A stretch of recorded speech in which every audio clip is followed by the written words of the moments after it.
Eu sou o Matheus Hall e no vídeo de hoje a história de Cenor Abravanel. Já ouviu falar desse nome? Sabe quem que é essa pessoa? Bem, e se eu falar Silvio Santos, ajuda? Hoje eu vou te contar a história do cara que era ambulante, camelô, e hoje tem uma fortuna avaliada em mais de 1,9 bilhão de reais. Mas antes disso, se você gosta de uma história de sucesso para entender como que as pessoas se tornaram tão ricas assim, não deixa de clicar aqui embaixo no botão de se inscrever no canal Juros Compostos, o melhor canal para esse tipo de coisa do mundo. Então, bora pro vídeo. Cenor Abravanel nasceu no dia 12 de dezembro do ano de 1930, filho de imigrantes de origem judaica. Ele viveu sua infância e juventude na região da Lapa, lá no Rio de Janeiro. Pois é, o Silvio Santos é carioca. Seu pai se chamava Alberto Abravanel e nasceu na cidade de Salônica, na Grécia, de onde ele fugiu para não servir o exército. E ele acabou virando então jornaleiro na cidade de Atenas. Sem muita opção, ele acabou se mudando de lá, pegando um navio e parando lá na França, na cidade de Marsella, onde ele se tornou camelô, um comerciante de castanhas, principalmente pistache. Essa profissão era proibida, então ele foi expulso do país e pegou uma balsa e foi parar no Rio de Janeiro. É nesse entrevo que o Alberto conhece a Rebeca Caro, também imigrante da cidade de Esmirna, na atual Turquia,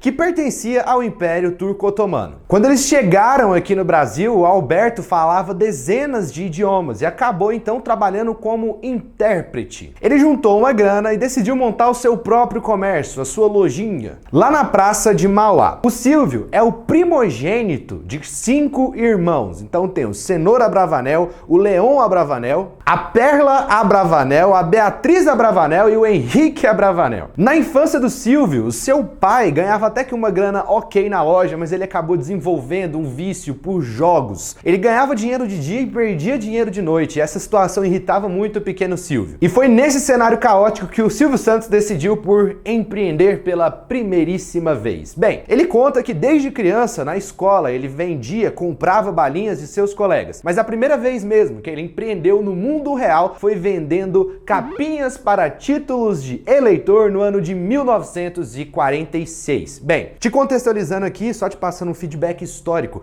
o ano de 1945 e 1946 foi marcado pelo fim da era Vargas. Os brasileiros estavam há 15 fucking anos sem votar. Então tava todo mundo muito eufórico. Muita gente teve até que criar o seu título de eleitor porque ela nem tinha, porque pô, o cara ficou no poder 15 anos. Então imagine, esse cenário caótico fez com que os brasileiros começassem a comprar cada vez mais coisas relacionadas à eleição. E essa capinha de plástico que vai no título de eleitor era um item que estava sendo vendido à torta e à direita. Então na Avenida Rio Branco, o pequeno Silvio, com 15, 16 anos de idade, vê um camelô, um ambulante, vendendo essas capinhas e via que toda a sua mercadoria esgotava rapidamente. Ele olha para aquilo e fala, bem, eu vou seguir esse cara para ver onde é que ele compra essas capinhas. Foi lá, seguiu o cara, descobriu o fornecedor dele e decidiu comprar apenas uma única unidade. Ele chegou na mesma rua ali, pertinho, e falou, ó, tô vendendo a capinha, essa aqui é a última. Vendeu. Aí depois ele foi, voltou no fornecedor, comprou mais 2, 3, 4.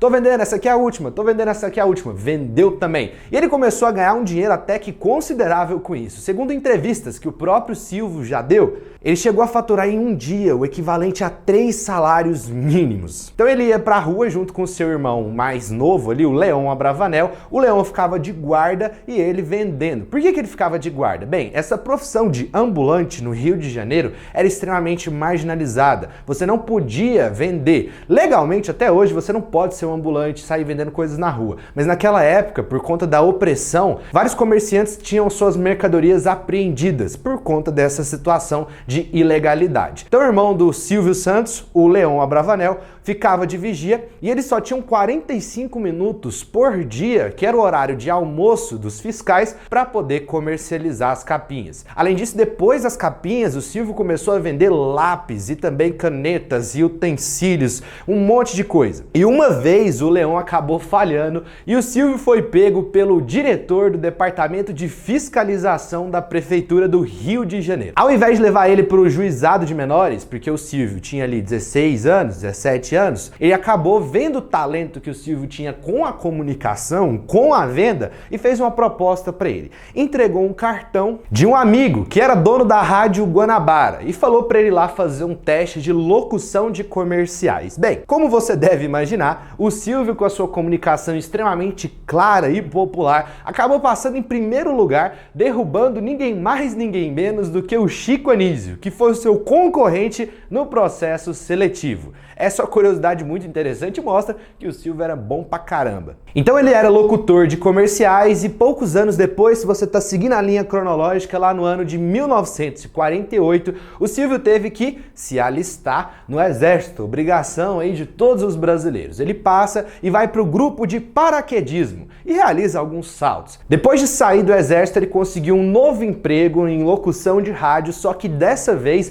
em Niterói. Para fazer o trajeto de Niterói ao Rio de Janeiro até hoje, você precisa pegar uma chamada balsa, que é uma embarcação um pouco reduzida, onde você cruza a distância entre as duas localidades. Essa balsa, o Silvio pegava todo santo dia para poder ir trabalhar e via que aquele clima lá era muito desanimado, a galera só lá esperando, olhando para o nada, e aí surge a veia empreendedora do pequeno Silvio Santos, na verdade não tão pequeno, o jovem Silvio Santos, e nessa veia empreendedora ele pensa o seguinte: cara, e se eu der uma animada nesse rolê aqui? Dito e feito, ele pede demissão na Rádio de Niterói e pega o seu acerto, seu fundo de garantia e compra um aparelho de som para poder animar o pessoal lá na balsa. Ele tocava umas musiquinhas e no intervalo de uma música e outra, ele fazia anúncios de dezenas, centenas de produtos e ganhava com isso uma comissão. A coisa foi dando certo, ele conseguiu parcerias com o pessoal para trazer refrigerante e até bebidas alcoólicas. Entrou em contato com o pessoal da diretoria da fábrica de refrigerantes Antártica,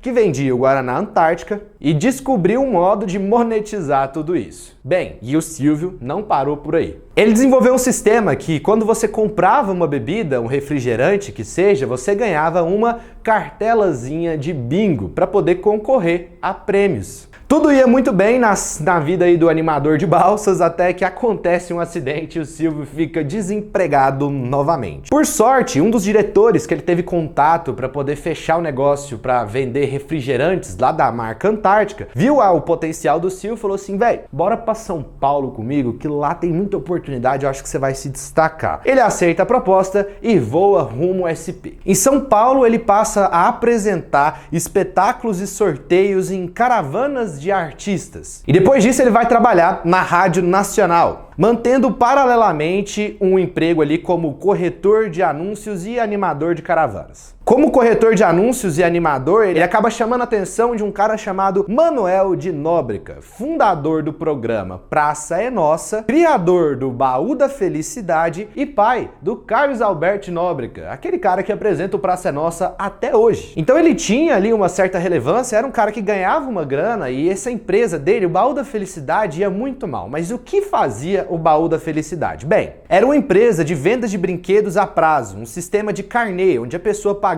todos os meses e aí no Natal ela recebia uma série de brinquedos. Essa empresa não ia nada bem das pernas e o Manuel pede ajuda pro Silvio e fala assim: véi, você não quer me ajudar aqui não a arrumar a empresa, fazer a coisa dar certo? O Silvio fala: bora. A ajuda do Silvio faz com que, além do sistema de crediário, ele expanda o negócio criando lojas em que as pessoas poderiam trocar os carnês quitados por eletrodomésticos e também por brinquedos, criando uma espécie de Casas Bahia. Como a empresa deu muito certo, o Manuel, que já estava bem das pernas, já estava rico, fala assim: véi, toca esse negócio aí, fica com essa empresa pra você. E o Silvio aceita de bom grado e é aqui que o Silvio começa a ganhar um dinheiro de verdade, por assim dizer. Paralelo a isso, no ano de 1961, o Silvio dá o seu salto de carreira e passa pro ramo de televisão. Lembra que até então ele era só um locutor de anúncios, trabalhava ali numa rádio, fazia uns bicos. Agora então ele virou apresentador de televisão, num programa chamado Vamos Brincar de Forca na TV Paulista. Esse Vamos Brincar de Forca virou um quadro muito famoso aí do programa Silvio Santos. Esse programa deu muito certo e ele usava toda essa visibilidade como vitrine para poder anunciar o Baú da Felicidade. Se tem um cara que é marqueteiro, esse tal desse Silvio Santos. Além desse programa que ele tinha no domingo, após o almoço, com 2 horas de duração, ele começou a aparecer na TV Tupi e um programa quarta-feira à noite. Na TV Paulista, onde ele ficou cada vez mais conhecido, ela acabou se tornando o que a gente conhece hoje como Globo.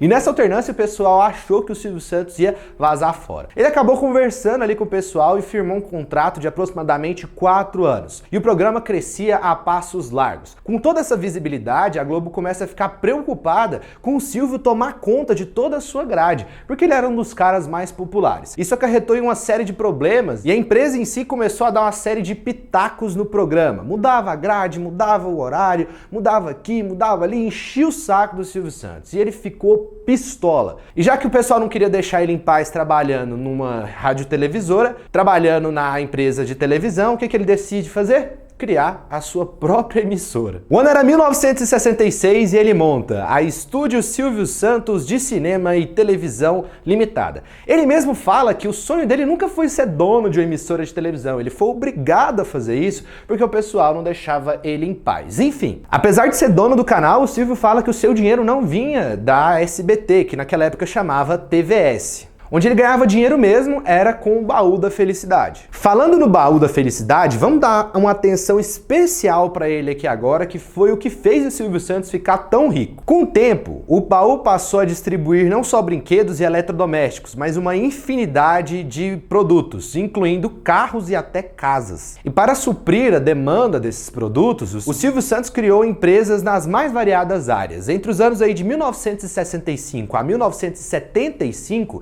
ele fundou e comprou mais ou menos 10 empreendimentos, como o Baú Corretora, a Baú Construtora e a concessionárias Vimave e a Marca Filmes, que em 1972 passaram a ser administradas pela holding Silvio Santos S.A. Então foi aqui que o Silvio Santos fez tanta, mas tanta grana, velho. Mas de todos esses empreendimentos, o que mais fez o Silvio Santos ganhar dinheiro foi o braço financeiro. No cenário de inflação, ali no ano de 1960, o Silvio Santos se deu conta de que era preciso aplicar o dinheiro das prestações do carnê das pessoas lá do baú para que esse capital não se desvalorizasse até o fim do ano. Assim, em 1969, ele fundou a Baú Financeira, embrião do que 21 anos depois seria conhecido como Banco Pan-Americano. Bem, mas vamos voltar agora para a parte de televisão. Em 1961, o Silvio ganhou a concessão de mais 4 canais, que juntos passaram a se denominar Sistema Brasileiro de Televisão, ou seja, SBT. Ao longo das décadas então de 1980 a 1990, o Silvio se dedicou especialmente à consolidação e à expansão do SBT como um canal de televisão. E ali no ano de 2000 ele começa a se aventurar novamente nos negócios. Então ele focou em fazer o SBT crescer, focou em aumentar a audiência, focou em contratar pessoas e em 2000 ele fica um pouco mais tranquilo e começa a montar outros negócios. Em 2006 ele decide fundar a Jequiti Cosméticos e em 2007 inaugurou o Hotel Sofitel Jequitimar, no Guarujá. As coisas iam de vento em polpa, o Silvio Santos montou o grupo Silvio Santos, montou uma holding, uma empresa que tem participação em outros negócios e foi ganhando cada vez mais dinheiro até que chega o ano de 2010. Pois é, a história do Silvio não é uma curva ascendente como de ninguém é. Em 2010 foi descoberto ali um rombo de 4,3 bilhões de reais no Banco Pan-Americano, o que levou o empresário a cogitar ali vender todos os seus negócios para organizar o Banco Pan-Americano. Em resumo, ele acaba tendo que vender a sua participação para o BTG Pactual, para o Banco BTG e também para a Caixa Econômica, que começam a organizar o Banco Pan-Americano depois desse escândalo, e agora esse banco chama Banco Pan e está listado em Bolsa de Valores, é o BPAN 4. Então, saindo do segmento financeiro dessa crise enfrentada em 2010, o Silvio Santos decide apostar todas as suas fichas na Jequiti Cosméticos, observando o crescimento dessas marcas no mercado nacional e internacional. Bem, foi bom sucesso, apesar das pessoas zoarem a marca Jequiti por causa do anúncio e da propaganda que o Silvio Santos faz, ela cresce aí mais de 20% ao ano, o dobro da taxa registrada no segmento. Depois dessa crise que ele enfrentou em 2010, as coisas acalmam-se um pouco mais e a estratégia dele de apostar no grupo Jequiti fez o Silvio ganhar ainda mais dinheiro. Atualmente, o grupo Silvio Santos emprega mais de 20 mil pessoas e o último faturamento anual divulgado ali da empresa foi de 5,3 bilhões de reais. Atualmente, a fortuna do Silvio Santos é conhecida porque ele faz parte da lista da Forbes, dos mais ricos do Brasil, ocupando aí a 179ª posição na pessoa mais rica do Brasil. Para você que não sabe o que é 179ª, é a posição 179. E a fortuna do Silvio Santos é de 1,8 bilhões de reais. Oi! Nossa, que bosta de imitação. Mas enfim, você gostou da história do Silvio Santos? Não deixa de clicar aqui no like, isso me ajuda demais da conta, você não tem noção, velho. Se inscreve no canal para receber mais histórias como essa e o vídeo de hoje vai ficando por aqui.